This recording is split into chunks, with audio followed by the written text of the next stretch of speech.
Halo YouTube, ketemu lagi sama gua Catur di channel Tukang Tidur.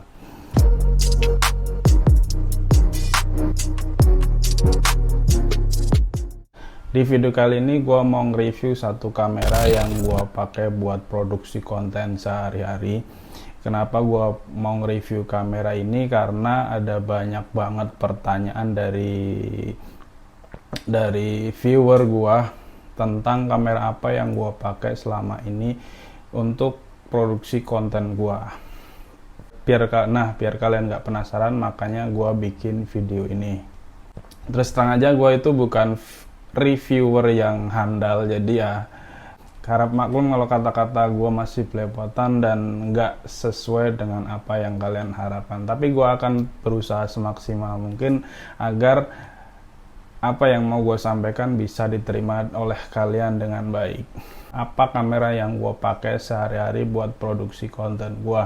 Sebenarnya gue pakai dua kamera utama untuk produksi konten gue. Yang pertama yang buat record ini itu gue pakai kamera mirrorless. Dulu gue pakai Nikon J5 ya, tapi karena banyak yang nggak sesuai dengan keinginan gue, jadi gue ganti ganti ke Sony Alpha 5000 nih. Sekarang gue pakai Sony Alpha 5000. Itu kamera utama gue. Nah, yang kedua adalah kamera untuk motovlog. Kamera untuk motovlog ini gue pakai GoPro Hero 7 seri wide. Hup. Nah, ini dia. Fisik penampakannya kecil, tapi berarti besar buat gue. Jadi ini kamera yang akan gue review ya. Mungkin yang kalian maksud adalah ini, kamera GoPro Hero 7 seri wide. Awalnya gue dulu beli kamera ini itu untuk kegiatan-kegiatan outdoor kayak camping, kayak naik gunung, kayak ke Curug. Nah, itu banyak kalian bisa lihat di video-video awal gua dulu hampir semuanya pakai kamera ini. Setelah berjalannya waktu, karena gua udah married dan waktu gua semakin sempit, biayanya juga lumayan, makanya gua vakum untuk kegiatan-kegiatan kayak gitu. Dan akhirnya setelah hampir nyaris 2 tahunan, kamera ini sama sekali nggak dipakai, dan akhirnya gua daftar Lala. Gua coba iseng-iseng bikin beberapa video, ternyata viewernya bagus, akhirnya lanjut sampai sekarang. Nah, ini dia penampakan kameranya nih. Gua deketin ya. Nggak bisa fokus. Nah, ini dia penampakan kameranya. GoPro Hero 7 seri wide. Untuk sekarang sih yang terbaru udah ada GoPro Hero 12. Ini sih termasuknya GoPro lama, tapi sebenarnya masih cukup worth it buat produksi konten-konten motovlog ya. Untuk harganya dulu gue beli baru sekitar 29. Sekarang sih mungkin udah nggak ada yang baru ya. 2 juta sampai 2,5 juta udah dapet kamera kayak gini. Untuk fitur-fiturnya kamera GoPro, nah ini udah gue nyalain. Untuk fitur-fiturnya ini udah support ke 1080 60 fps. Menurut gue sih itu udah cukup lumayan buat di-upload di YouTube ya. Sekalian bisa nilai sendiri ke hasil videonya di banyak video-video gue, jadi hasilnya kayak gitu. Buat gue sih cukup lumayan ya.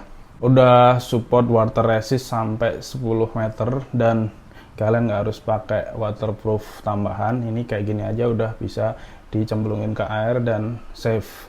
Makanya gue sering pakai ini buat main ke Curug ya. Udah support time lapse juga. Jadi ini bisa buat bikin video-video time lapse. Jadi ini dia, udah gue nyalain nih. Ya ini dia. Udah lumayan banyak apa ya?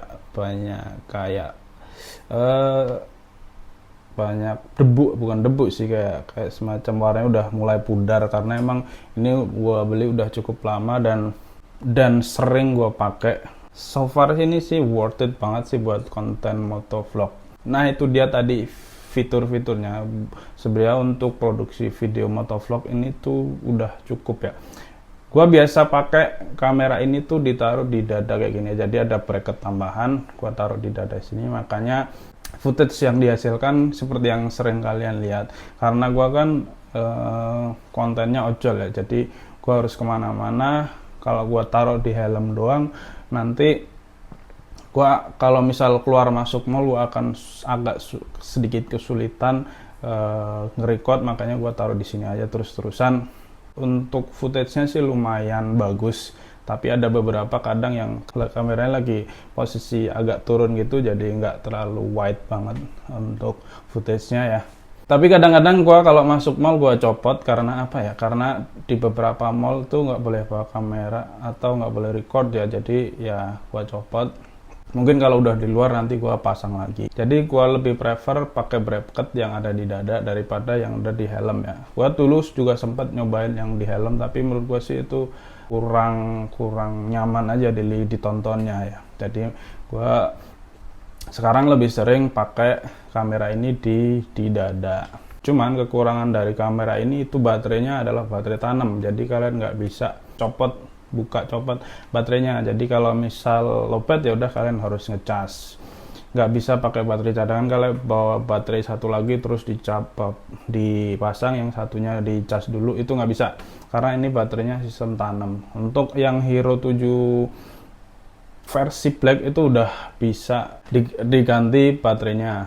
Kalau untuk yang Hero 7 White dan Silver belum bisa. Ini yang seri White. Sebenarnya perbedaannya berapa ratus ribu doang, tapi waktu itu gua karena dananya ngepres ya udah gua akhirnya memutuskan untuk beli yang White aja. Kekurangan yang kedua adalah ini tuh belum support mikrofon eksternal, jadi nggak ada. Nah, kalian bisa lihat di sebelah sini tuh ada slot buat casan. Yang atas itu, yang sebelah sini casan, yang sini casan Type C, yang sini itu mikrofon. Mikrofon. Yang sebelah sini itu micro SD yang mikro ya, kayak HP. Nah, ini tuh belum support mikrofon eksternal. Jadi kalian nggak bisa untuk nyolokin mikrofon eksternal meskipun kalian udah beli adapter. Jadi untuk yang seri White itu kalian bisa beli adapter lagi sekitar 800 ribuan adapter tuh mikrofon eksternal yang jack 3,5 itu bisa. Ada housingnya lagi di sini, nanti dicolokin di adapternya bisa. Nah, kalau yang White ini meskipun kalian udah beli adapternya, ini belum support untuk mikrofon eksternal. Sorry, gua minum dulu ya. Jadi ini meskipun kalian udah beli adapternya, ini suaranya nggak akan masuk ke kamera ini. Jadi ya seperti banyak video-video gua, jadi suaranya agak kecil, lebih banyak suara-suara dari luar, jadi suara-suara luarnya itu jauh lebih besar dan suara gua kadang nggak kedengaran dengan jelas. Oke, ini barangnya udah gua pick up bang, kecil sekali. Itu sebenarnya kekurangannya yang gua ngerasa sih itu lumayan berpengaruh buat kualitas audio ya. Kadang kualitas audio itu cukup dibutuhkan untuk mendukung video-video kita. Gua pribadi sih lebih suka videonya nggak terlalu bagus tapi audionya bagus, daripada videonya bagus tapi audionya kurang jelas. Jadi apa yang mau kita sampaikan itu nggak bisa diterima oleh audiens dengan baik. Itu jadi ini dua kekurangannya yang menurut gue itu kekurangan yang cukup signifikan. Jadi apakah kamera ini worth it untuk sekarang? Menurut gue sih worth it aja. Kalau kalian pengen beli, ini bisa buat motovlog. Cuman gue saran sih kalian beli yang black ya. Jadi udah support adapter, nanti kalian bisa sambungin ke mic eksternal, jadi suaranya jauh lebih bagus dan jauh lebih jernih, nggak ada noise. Kalau ini sih masih noise dan terkesan kan suara gua mendam kalau pakai kamera ini. Gua coba untuk record, sebenarnya ini tuh tadi kalau buat record sih ada tombol recordnya sendiri di atas nih. Kalau mau record langsung record bisa. Nah ini ya, gua coba nge-record langsung. Nah ini dia. Nah ini hasil videonya nih, kayak gini.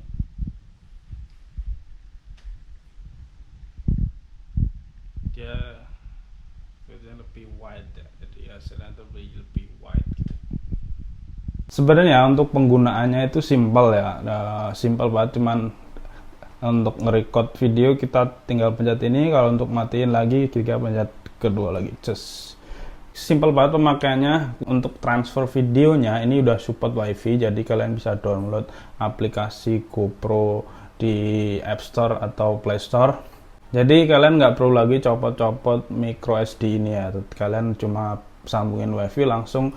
Itu juga transfer datanya lumayan cepet ya. Tahanan baterainya sendiri ini cuy sebenarnya lumayan awet, sekitar untuk full record itu hampir sejaman. Kalau gua kan ngerecordnya sedikit-sedikit ya, jadi bisa seharian full pakai kamera ini, nggak perlu dicas, masih cukup. Mungkin kalau pakai memori yang agak gede itu seharian full bisa ya. Kalau ini kan cuma 8 GB gua pakainya, jadi ya mungkin nggak seharian full lah. Untuk footage yang dihasilkan kalian bisa lihat di banyak video gua yang motovlog itu produksinya pakai kamera ini. Jadi kesimpulannya untuk kamera ini worth it atau enggak untuk bikin video motovlog sekarang sih menurut gua masih worth it aja. Tapi kalau kalian ada dana lebih, kalian mendingan beli yang Hero 7 Black karena dia udah support 4K juga dan udah support mikrofon eksternal. Kalau ini belum ya, jadi untuk suaranya masih terkesan mendem. Nah, jadi itu dia sedikit sharing gue tentang kamera apa yang gue pakai selama ini. Mungkin yang kalian maksud, kalian tanya ini adalah kamera yang ini ya, yang sering gue pakai. Oke, segitu aja video gue hari ini. Mudah-mudahan video gue bermanfaat. Kalau ada pertanyaan atau kritik dan saran, kalian boleh tulis di kolom komentar. Silahkan tekan like, share, komen, dan subscribe kalau menurut kalian video-video gue cukup menarik dan bermanfaat untuk ditonton. Dan seperti biasa, matur thank you. Bye-bye.